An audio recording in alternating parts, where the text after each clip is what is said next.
Noticentro 1, CMI. Emocionante paso por el túnel de la línea. Se cumplen primeras 6 horas desde que abrieron el paso. Aumenta emergencia por lluvias. Graves inundaciones en el Huila y La Guajira. Se salvó de milagro. Armada Nacional salva a hombre que lo arrastró un arroyo. Un juez decidirá si el ex senador Uribe queda en libertad. Actitud del fiscal general Francisco Barbosa es grosera. Por caso del ex senador Uribe, dice senador Iván Cepeda. 75% de los padres están en mora en pago de pensiones en colegios privados. 15.000 desplazados en 50 acciones armadas durante 2020, denuncia ACNUR. Libertad después de pandemia se sale de control en Estados Unidos. Proyectan 410.000 muertos para enero. Con Claudia Palacios y Margarita Ortega. Buenas noches, bienvenidos a Noticentro 1 CMI. Con mucha emoción se inició el cruce vehicular esta tarde por el recién inaugurado túnel de la línea Darío Echandía. Un día que sin duda quedará en la historia por el inicio de una obra esperada hace más de 100 años y que entra en funcionamiento con un sobrecosto cercano al 500%. En medio de una sentida emoción, los colombianos iniciaron el tránsito por el túnel de la línea, que a partir de las 5 de la tarde entró en funcionamiento. El túnel solo se podrá utilizar en el sentido Calarcá-Cajamarca. Serán 12 minutos los que se utilizarán para recorrer a 60 kilómetros por hora los poco más de 8 kilómetros del hasta ahora más largo túnel de Latinoamérica. Hoy podemos contar con él gracias a ese trabajo incansable de las 6.050 personas que estuvieron bajo diferentes adversidades. Desde el centro de mando se supervisa el paso de los primeros vehículos por el túnel Darío Echandía. Una vez inaugurado el túnel, nadie se quería perder ser de los primeros en utilizar esta obra que hizo posible el cruce de la Cordillera Central. Las lluvias ya están provocando graves inundaciones. Las primeras emergencias se reportan en los departamentos de Huila y La Guajira.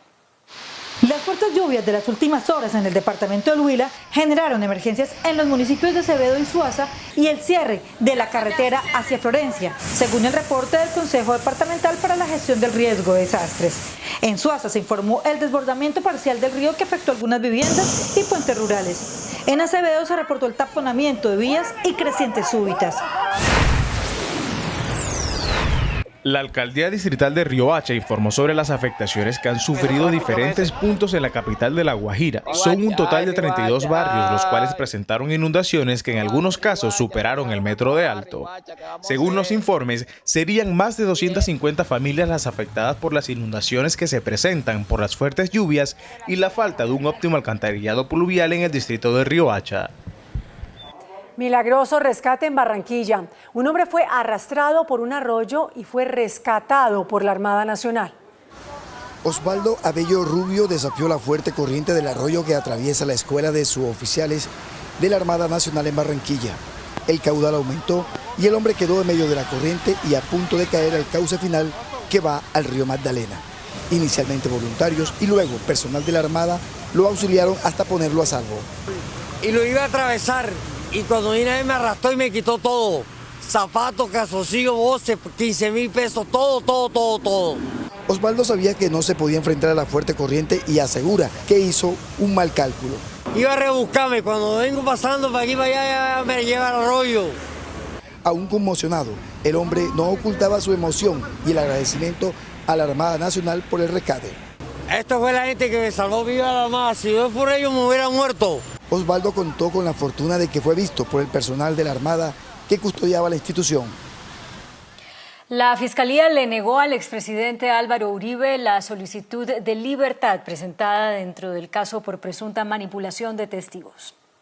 El fiscal Gabriel Jaimes, quien asumió la investigación por el caso del ex senador Álvaro Uribe, tomó la primera decisión por este proceso. Tras analizar una petición del abogado Jaime Granados, decidió negar la petición de libertad del ex parlamentario. Así quedó consignado en esta resolución firmada por Jaimes. Será rechazada por improcedencia legal.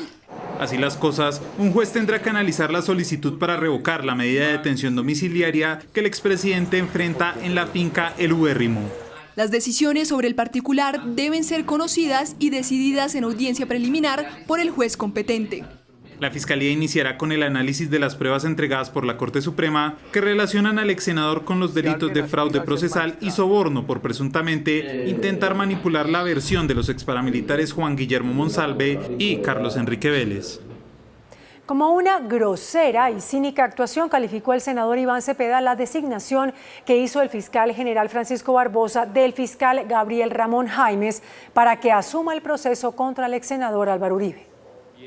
En rueda de prensa que dio con su abogado Reinaldo Villalba, el senador Cepeda aseguró que el fiscal Barbosa, por estar recusado ante la Corte Suprema, no puede ejecutar acción alguna en relación con el caso Uribe. Nosotros estamos temiendo que esta grosera actuación del señor fiscal Barbosa implique que de una manera totalmente descarada y cínica se comience a agredir la legalidad en este proceso. Queremos dejar una constancia muy perentoria sobre ese hecho. Es francamente inexcusable que el fiscal haya burlado la recusación que hicimos.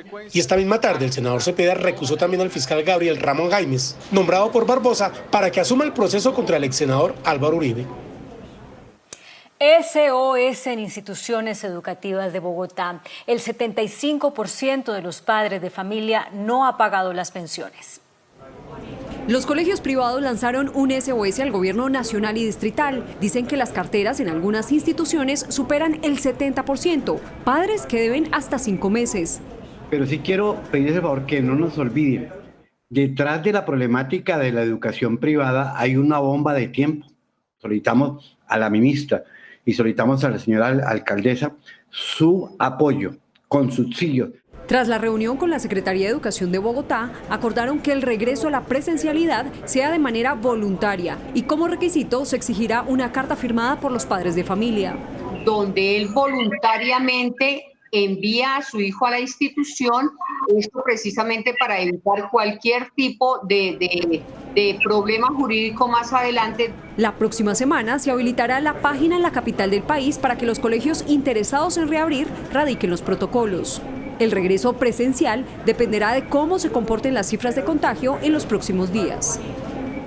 La Alta Consejería de la ONU para los Refugiados, ACNUR, reveló que este año han ocurrido en Colombia 50 desplazamientos masivos en los cuales 15.000 personas han salido huyendo de la violencia. El desplazamiento forzado y masivo de campesinos es un drama que persiste en Colombia. Desde la firma de la paz en 2016, hemos registrado, obviamente la unidad de víctimas ha registrado más de 400.000 nuevos desplazados.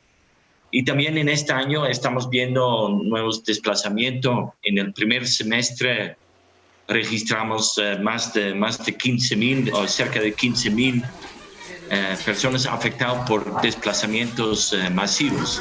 Nariño, Chocó, Antioquia y Norte de Santander están entre los departamentos más afectados. Pero también estamos viendo que en varias zonas todavía hay mucha presencia de las economías ilícitas, ¿no? Y muchos intereses que los grupos armados se están peleando para el control de ciertas regiones. Según el monitoreo permanente que hace ACNUR, la Agencia de la ONU para los Desplazados y los Refugiados, la pandemia ha incrementado el riesgo para las comunidades. Estamos escuchando que en muchas zonas los grupos armados están casi como aprovechando, ¿no?, de ejercer un control más estricto en varios departamentos y controlando la movilidad, ¿no?, de las comunidades.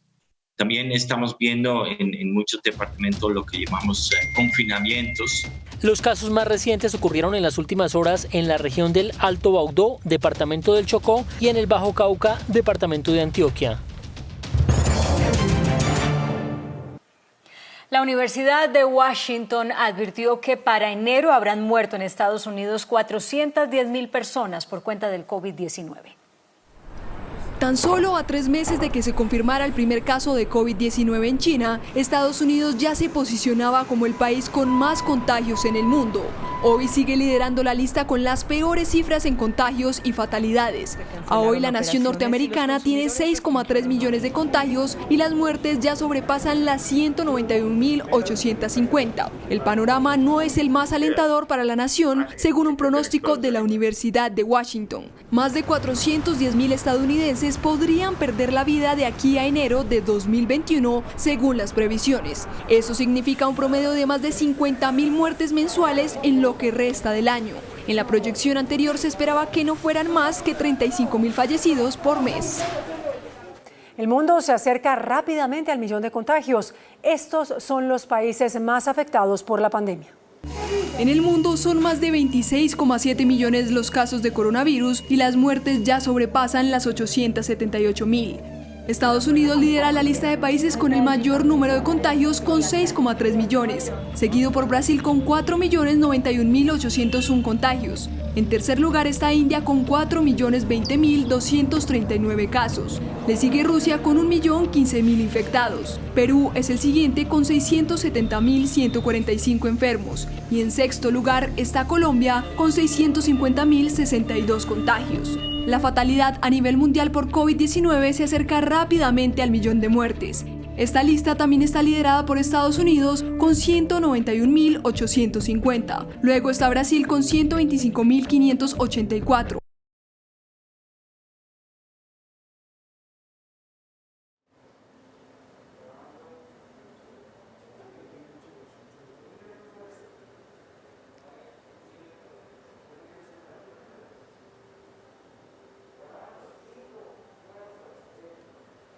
El mundo se acerca rápidamente al millón de muertes. Estos son los países más afectados por la pandemia.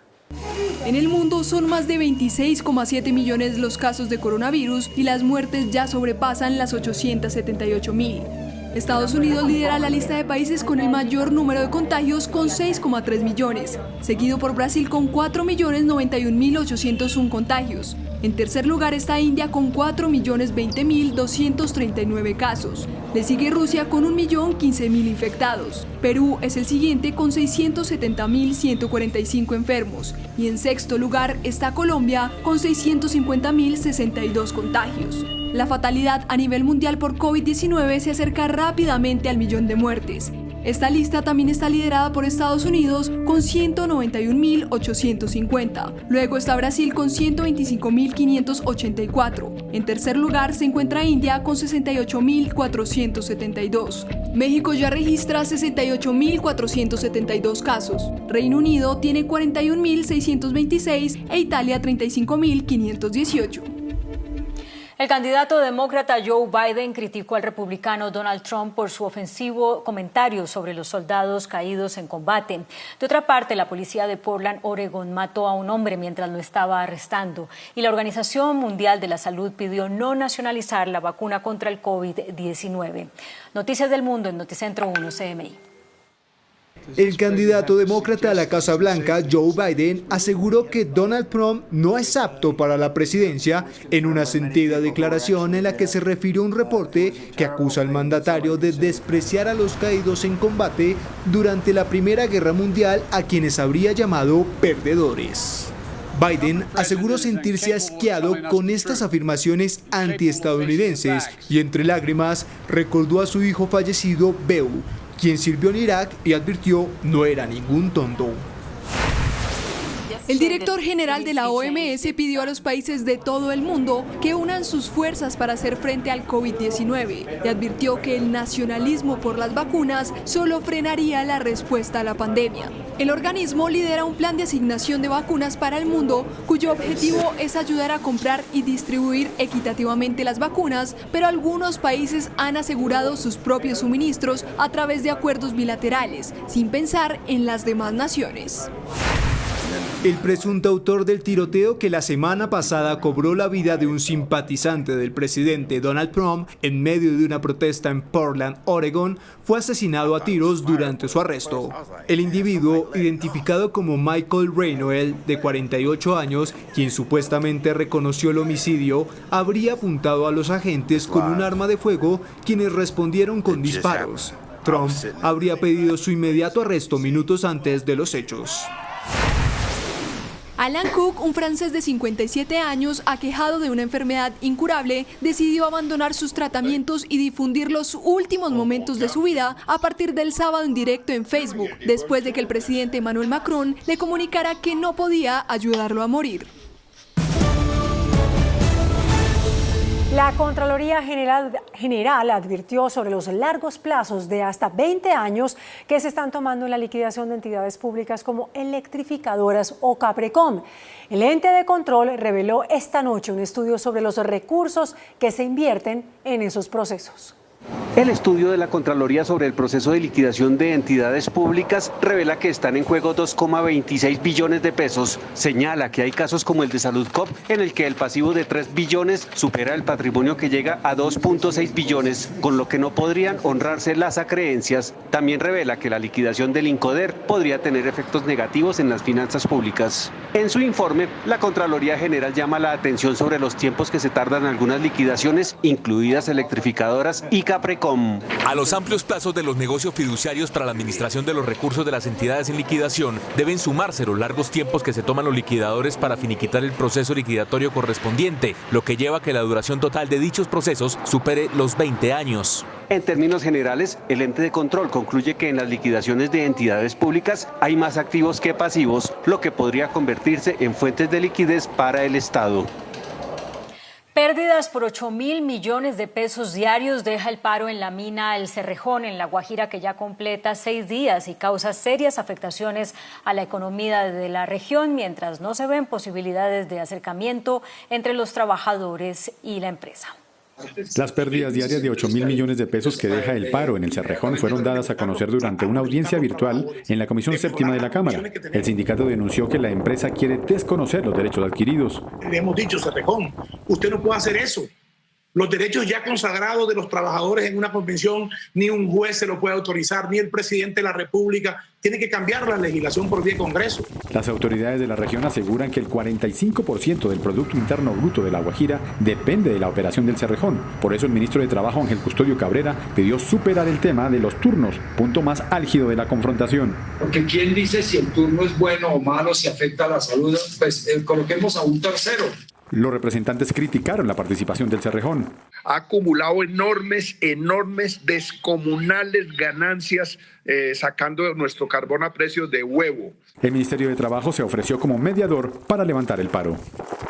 El presidente de Cerro Matoso, Ricardo Gaviria, prepara la defensa contra el proceso que adelanta la Contraloría por el supuesto menor pago de regalías. En entrevista con Noticentro 1 CMI, el directivo afirmó que se prepara la versión libre contra el proceso, argumentando que la compañía efectuó las regalías en el marco de la ley colombiana. Cobro de regalías de concesiones que ya se cerraron y que están vencidas, lo que nosotros definitivamente consideramos que es improcedente. Por otro lado, la compañía efectuó una entrega de 700 hectáreas a 8 comunidades indígenas y afro, correspondiente a las consultas previas. Con esto, pues la idea es que ellos tengan sus proyectos productivos, que ya lo empezaron sus proyectos productivos con nuestro soporte y también con el soporte de la gobernación, quien les está dando ayudas técnicas, ayudas económicas. La empresa anuncia inversiones por $52 millones para la reparación de una de sus líneas de producción con el fin de mejorar la capacidad operativa de la compañía. Hasta aquí Noticentro 1 CMI. No se pierdan mañana lo mejor del fútbol mexicano, Universidad Nacional, Puebla y Tigres versus Guadalajara. En el Canal 1 estamos llenos de ti.